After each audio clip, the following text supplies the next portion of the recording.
Hello, my dear intelligent investors. This is Bhuvi. Here I'm going to talk about the history of ITC and British American Tobacco and how the British American Tobacco was formed.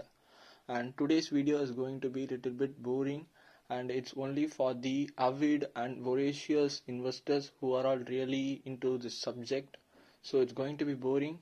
If you are really interested, just plug in your headsets and sit back and relax in a calm place. So let's get into the video, guys.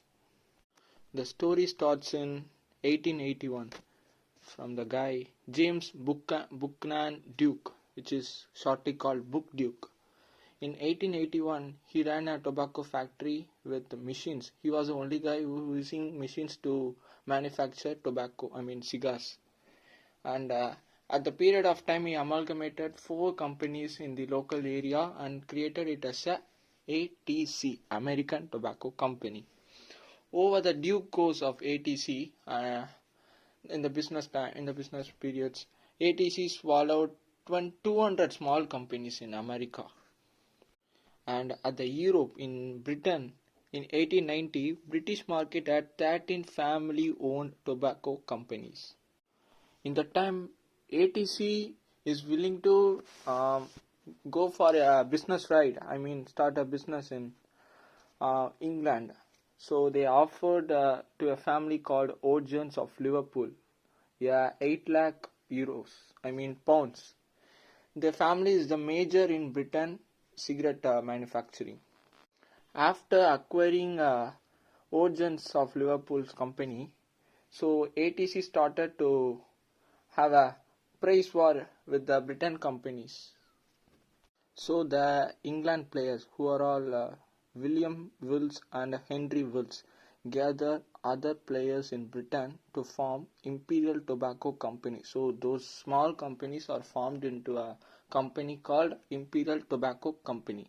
So then there was a severe price war between Imperial Tobacco and American Tobacco Company. And moreover, this Imperial Tobacco went into America as a retaliation to their price war. So they made a price war in America. So after this self-damaging price war tactics, they stopped the self-damaging exercise. So these two companies got a ceasefire. Ceasefire means stopping the fight and becoming ally. So to trade in their products outside their country, they formed BAT, British American Tobacco. In this entity, American Tobacco Company got a 67% stake, and it is registered in UK, and Book Duke was the chairman of the company. And in 1906, Jellicoe and Page of BAT came to India with the brands W.D. and H.O. Wills and Scissors, which is a famous cigarette brand still now. In 1907, they built a manufacturing plant in Bihar through the Peninsular Tobacco. With this Peninsular Tobacco Company, they invested in leaf processing and growing, also in printing and packaging, duplex boards, tissue paper, aluminum foil, cigar, rolling machine. So if you think about these items, it's are all related to manufacturing the cigarette. So they are controlling trying to make the vertical integration. And over the period of time, in 1970, they bettered across related subject of their business, which is like a vertical integration, so that we can minimize the cost to manufacture the items. So in 1910, Imperial Tobacco Company held Peninsular Tobacco for manufacturing and Imperial Tobacco for selling. And in 1953, BAT also swallowed companies like Printers India, Relic, Exchange Investment and Tobacco India. In 1975, cigarette factories, printing factories, hotels, export and distribution segment are all came under the ITC Limited. And tobacco leaf business, which is procuring and trading the tobacco leaf, came under the entity called Indian Leaf Tobacco Development. So these are two companies. ITC holds cigarette factories, printing, hotel, exports and distribution, all this stuff. And this ILTD, Indian Leaf Tobacco Development, holder tobacco leaf distribution and trading and exporting, all this stuff. So the story now goes to 2004. After many times it reorganized itself.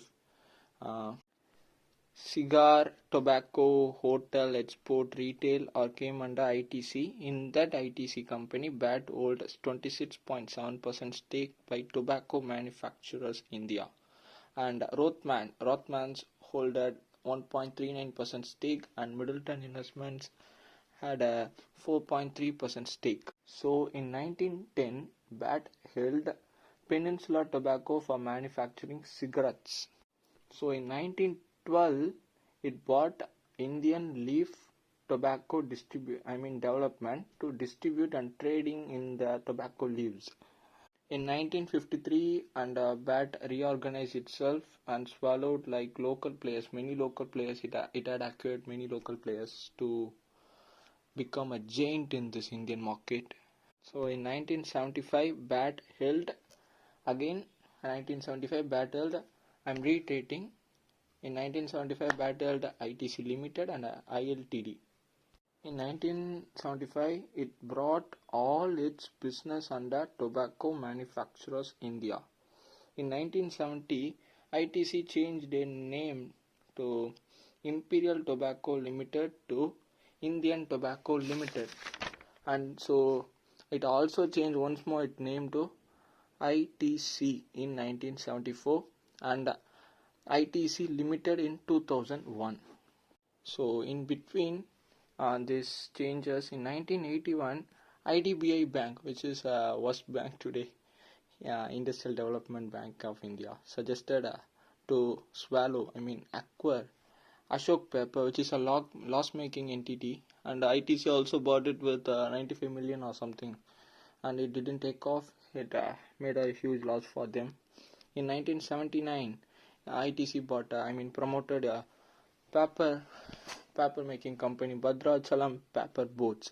It's still spewing cash to the company. It's still a profit making company for ITC, and it gives still a considerable chunk of revenue to ITC. In 1990, ITC bought Tribeni Tissue Limited. In 2002, this Tribeni Tissue Limited was merged with Tribeni Tissue Division. In 2004, ITC swallowed BILT Industries Packaging and Company in Kowai, which is BIPCO. It's still running. By 1975, it put up all its business under ITC and ILTD. I'm reiterating it once more time, right? And in 2001, ITC became a single entity, which is its all business or came under a single entity, which is ITC Limited. Until 1975, which is in between 1950s to 2000, government insisted foreign companies to reduce its stake in their company, and also insisted them to avail equity from the local people. So those companies started to reduce its stake in ITC. So in 1975 it went to 60, and in between it went to 40 until 2000. Now in 2024, and BAT is holding just 29.3% stake in ITC. So now you might ask me why the BAT is considering to sell its legacy assets of ITC shares today in this situation. Yes, I'm going to answer that. Because BAT is in severe debt, and it also acquired several companies in US name called Newport, Camel, Pall Mall, and Natural American Split. So when the period of acquiring all this company, BAT thought the cigarette consumption is going to be more than going to be sustained for the year of more than half a century. So at, at when they are facing with reality, they came into a situation that cigarette consumption is not going to sustain even for 30 years, so they have to write off all these assets. So brands are all assets in its balance sheet, so they have to write off all this. It's a notional losses. So they have to write off non-cash impairment charges in from their P&L account as expense to reduce the value of its assets, and it also has some debt, severe debt. In the previous year, the board, the investor asked for a buyback of shares, but the board didn't complied with investors. So BAT's net debt is in 39.73 billion pounds, which is huge, audacious. So BAT has 29.03% stake in ITC, which is up to 1.5 trillion rupees. So BAT also considering to maintain a 25% stake in its ITC so that it can have a veto rights. So veto right is nothing but I can use that right to reject any resolution taken by the board of directors. It used its veto rights to sell the brand called Sundrop Oil in the previous years. So BAT's value of total brands it owns is up to $80 billion, man.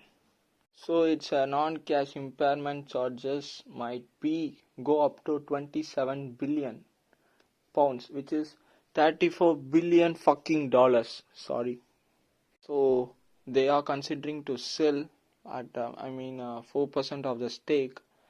If they dump the shares in market, they will dump part by part, slowly and steadily. So we can expect the share might drop to 380, 370, or even 350. So we should consider it, and the views are up to my view of circumstances. So it's up to you. And sorry for using the unparliamentary words in this video. So the moral of the story is BAT is in a severe debt, so to make up all their debt they have to sell some legacy assets. So that's the story. So there is no problem in ITC. We can consider even it went to 50 rupees, 100 rupees, 200 rupees, so we can consider it. So ITC's revenues consists of only 40% from tobacco, and another 60% is coming from FMCG, and most of it come from FMCG and paper boards and many things, and IT company, agarbattis, vanaspati and everything. So as per the Sanjeev Puri's guidance, he says that the revenue from FMCG sector will as soon up to in 5 years will outperform or outgrow the revenues from cigarettes. So he is indicating that cigarette consumption will also decrease in India too. So the youngsters are not willing to smoke the cigarettes. So we should view this company as a FMCG company, but not as a cigarette company. So thank you for watching this long video. I hope you have got some knowledge of history about ITC and its achievement in growing the Indian economy. The contribution in growing the economy. So I hope you enjoyed this video, and thank you for watching. If you guys support me, I will definitely upload some more videos like this one. So it took so much of hours. It's a tedious work to do all this research and talking to you guys. So you should support me, and thank you, and like, share, subscribe, and don't forget to